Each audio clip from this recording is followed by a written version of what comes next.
भोली सास समझदार बहू।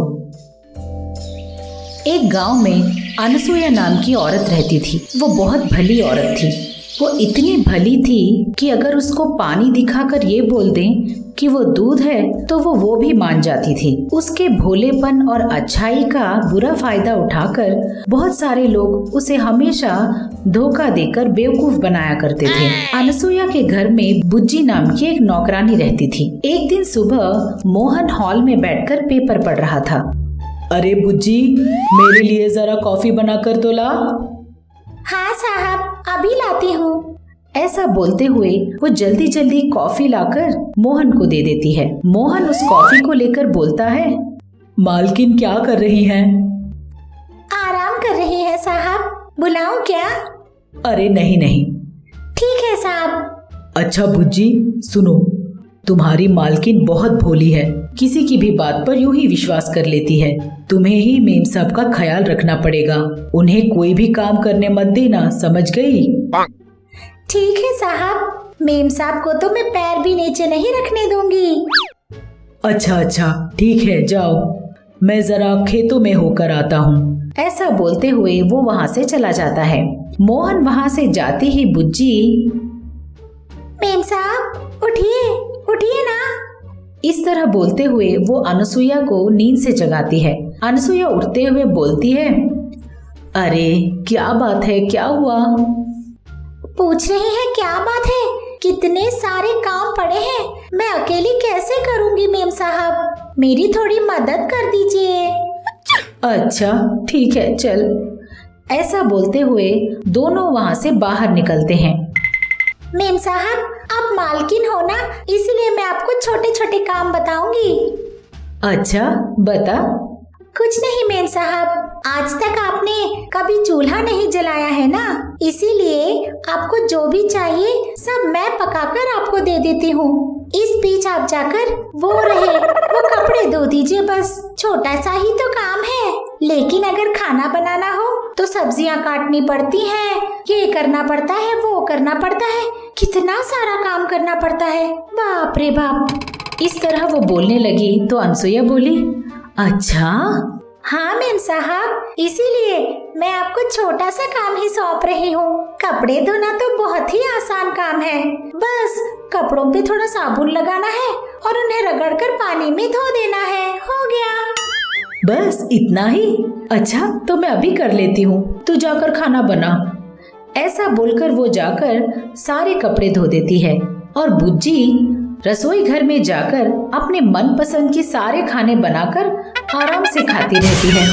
इस तरह बुज्जी हर रोज बेचारी अनसुया से घर के काफी सारे काम करवाती थी और खुद जाकर रसोई में घुस जाती थी और मनपसंद की चीजें बनाकर आराम से अपने पेट भरती थी। लेकिन जब मोहन घर पे रहता था तो वो अनसुया का खूब ध्यान रखने का नाटक करती थी। सिर्फ अकेली बुज्जी ही नहीं, अनसुया के भोलेपन को जानने वाला हर व्यक्ति उससे कोई न कोई काम निकलवाने की कोशिश करता रहता था। इसी तरह एक दिन पड़ोस की पंकज अनसुया के पास आकर रोना शुरू कर देती है। भाभी ये सब क्या हो गया भाभी? इस तरह वो रोने लगी। अनसुया उसके पास जाकर उसे चुप कराते हुए बोली, चुप हो जाओ भाभी, अब रोना बंद करो, क्या हुआ बताओ तो। मेरा लाडला बेटा पतंगे उड़ा रहा था तो उसका पैर फिसल गया और वो नीचे गिर गया भाभी। अरे रे, अब क्या होगा, कैसा है वो? पूछ रही हो कैसा है? बिल्कुल चल नहीं पा रहा भाभी, मेरे पास तो उसे अस्पताल ले जाने के पैसे भी नहीं है भाभी, किसी भी तरह आप ही मेरी मदद कीजिए। अरे रे, क्या मैं इतना सा भी मदद नहीं कर सकती भाभी? अभी आती हूँ, रुक जाइए। ऐसा बोलते हुए वहाँ से उठकर अंदर जाकर कुछ पैसे लेकर बाहर आती है और पंकज को दे देती है। पंकज उन पैसों को लेकर वहाँ से जाते जाते सोचती है, पगली कहीं की, कल भी मैंने यही बोलकर 10,000 रुपए लिए थे, आज भी वही बहाने से पैसे ले जा रही हूँ, फिर भी इसको कुछ भी याद नहीं। इस तरह मन में सोचते हुए वो वहाँ से चली जाती है। इसी तरह सभी लोग सिर्फ अनसुईया को बेवकूफ बनाने की ही ताक में रहते थे। देखते ही देखते दिन बीतते गए। अनसुईया ने अपने बेटे देवा को सत्या नाम की लड़की से शादी करवाया। सत्या बहुत भली लड़की थी, समझदार थी। शादी के बस 2-3 दिनों में ही उसने सब कुछ जान लिया था कि उसकी सास का बर्ताव कैसा है और किस तरह लोग उसे बेवकूफ बना रहे थे। बेचारी मेरी सास को सब लोग बेवकूफ बनाकर खिलवाड़ कर रहे हैं। बताती हूँ, सबको सबक सिखाऊंगी मैं। कल से तुम सबको मस्त मास मूवी दिखाऊंगी मैं, देख लेना। इस तरह वो मन में सोच रही थी। अगले दिन सुबह बुज्जी काम के लिए आती है और वो अनसुईया से बोलती है, मेम साहब घर पे हो कि कहीं बाहर गए हो? अरे अरे क्या हुआ? मेम साहब कल रात से बहुत पेट में दर्द हो रहा है। मुझसे तो कोई भी काम नहीं होगा, प्लीज आप मेरी मदद कर दो। मैंने सोचा था कि आज पूरा घर साफ करूंगी, आप मेरी बजाय घर साफ कर दीजिए। मैं आपके लिए अच्छी सी कॉफी बना कर लाती हूँ। बुज्जी ने कहा। बेचारी अनसुईया ने उसकी बात मान ली और वहाँ से चली गई। बुज्जी भी कॉफी बनाने के बहाने रसोई घर में घुस गई।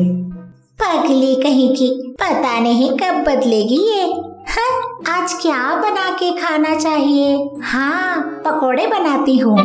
ऐसा सोचकर पकोड़े बनाने के लिए सब कुछ रेडी करने लगी। इतने में उसका फोन बजता है तो वो थोड़ा दूर जाकर फोन में बातें करने लगती है। इसी बीच वहाँ सत्या पहुँच जाती है और पकोड़े बनाने के लिए जिस बर्तन में बुज्जी ने सब कुछ तैयार रखा था उस बर्तन के बदले दूसरा बर्तन रख देती है। जब बुज्जी का फोन खत्म हो जाता है वो जल्दी जल्दी आकर पकोड़े बनाकर सारे पकोड़े खा जाती है और अनसुईया के पास आती है। अनसुईया और सत्या दोनों हॉल में बैठकर टीवी देख रहे थे। बुज्जी को देखते ही सत्या बोली, क्यों बुज्जी, पकोड़े अच्छे बने? उसने कहा। पकोड़े की बात सुनते ही बुज्जी दंग रह गई। पकोड़े? बुज्जी को सब पता है सासू माँ। क्यों बुज्जी? पकोड़े क्या मेम साहब, मुझे तो कुछ नहीं मालूम। अच्छा तो तू आधे घंटे रुक जा, एक बार जब हॉस्पिटल जाना पड़ेगा तो अपने आप पता चल जाएगा। लेकिन हॉस्पिटल क्यों जाऊंगी मेम साहब? क्योंकि तूने जो पकोड़े खाए हैं ना वो प्याज से नहीं बने, फेविकॉल से बने हैं। ये बात सुनते ही बुज्जी दंग रह गई। वो जोर से चिल्लाने की कोशिश करती है लेकिन उसका मुंह चिपक जाता है और उसका मुंह खुलता ही नहीं। ये देखकर अनसुईया दंग रह जाती है। सासू माँ, आज तक ये बुज्जी आपके भोलेपन का फायदा उठाकर आपसे घर का सारा काम करवाती थी और खुद रसोई घर में जाकर अपने मनपसंद चीजें बनाकर खा लेती थी। इस तरह वो बुज्जी के बारे में सारी बातें अपनी सासू माँ को समझा देती है। सारी बात पता चल जाने पर बुज्जी अनसुईया के पैरों में गिर जाती है और माफ करने की प्रार्थना करने लगती है। ये देखकर अनसुईया बोलती है, कोई बात नहीं बहू, इस बार उसे माफ कर देते हैं, उसने कहा। ये बात सुनकर बुज्जी अपने मन में सोचती है, मैंने कितनी गलतियाँ की, लेकिन मेम साहब ने थोड़ी सी मुस्कुराहट से मुझे माफ कर दिया। मैंने इन्हें इतने दिनों कितना बेवकूफ बनाया था। इस तरह वो सोचते हुए दुखी होती है और अपनी गलतियों का एहसास कर कर वो शर्माती है। तब सत्या अपनी सासू माँ के कहने पर कोई दवा लगाकर बुज्जी के मुंह से फेविकॉल का असर कम कर देती है, जिससे वो फिर से बातें कर पाती है। देखो बुज्जी, इस बार सासू माँ ने कहा इसलिए मैं तुझे छोड़ देती हूँ। ढंग से काम करोगी तो ठीक है, वरना। वो बोल ही रही थी कि बुज्जी बोली, मुझ में अकल आ गई है मेम साहब, आज से मैं आपकी सासू माँ को अपनी माँ की तरह संभालूंगी। ऐसा बोलकर वो वहाँ से चली जाती है। उसके जाते ही पड़ोस की पंकज फिर से रोते हुए इनके घर आती है। हाँ भाभी, भाभी देखिए कितना अन्याय हो गया। इस तरह वो रोते रोते आ रही थी तो सत्या भी रोने लगी। दुबई में आपका बेटा गुम हो गया है ना, मुझे अभी पता चला, उसने कहा। सत्या को रोता हुआ देखकर पंकज दंग रह गई। उसने अपना रोना बंद कर दिया। मेरा बेटा कैसे गुम हो सकता है? अरे मेरा तो बेटा है ही नहीं, मेरी तो दोनों बेटियां हैं, उसने कहा। ये बात सुनकर अनसुईया दंग रह गई। लेकिन उस दिन तो तू मेरे पास आकर पैसे ले गई थी ये बोल के कि तेरे बेटे का पैर टूट गया है। अरे सासू माँ, आपको अभी तक समझ में नहीं आया? ये भी आपको बेवकूफ बना रही थी, उसने कहा। ये बात सुनकर पंकज दंग रह गई। देखो चाची, अभी तक आपने सासू माँ के पास जितने भी पैसे लिए हैं ना, सारे पैसे लौटा दीजिए, वरना जो कुछ झूठ भी आपने बोला था कि आपके बेटे के साथ हुआ है, वो सब आपकी बेटियों के साथ सचमुच हो जाएगा। अरे ऐसा मत करो बेटी, मैं सुबह तक सारे पैसे लौटा दूंगी। ऐसा बोलकर वो वहाँ से भाग जाती है। इस तरह सत्या उसकी सासू माँ को जिन जिन लोगों ने सताया और उल्लू बनाया था, उन सब को सबक सिखाती है। जब मोहन को अपनी बहू के बारे में पता चला तो वो अपनी बहू के पास आकर बोला, बहू, मेरी पत्नी के भोलेपन का सब लोगों ने फायदा उठाया है।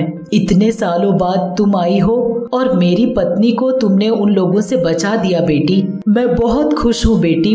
बस कीजिए बाबूजी, अब सासू माँ ही मेरी माँ समान है। आज से मैं उनका खूब ख्याल रखा करूँगी बाबूजी। इस तरह बोलती है और मोहन ये बात सुनकर बहुत खुश होता है। उस दिन से सत्या अनसुईया का खूब ध्यान रखा करती थी। आप सबको प्रणाम। मैं आप सबकी मनपसंद सास हूँ। हाय, और मैं आप सबकी चहेती बहू हूँ।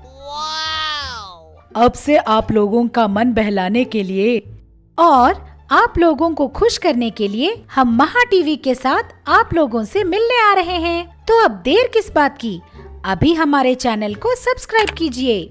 नोटिफिकेशन के लिए घंटी बजाना ना भूलिए। आपको सास पसंद है या बहू पसंद है? कमेंट्स में जरूर लिखिए। देखते रहिएगा महा टीवी।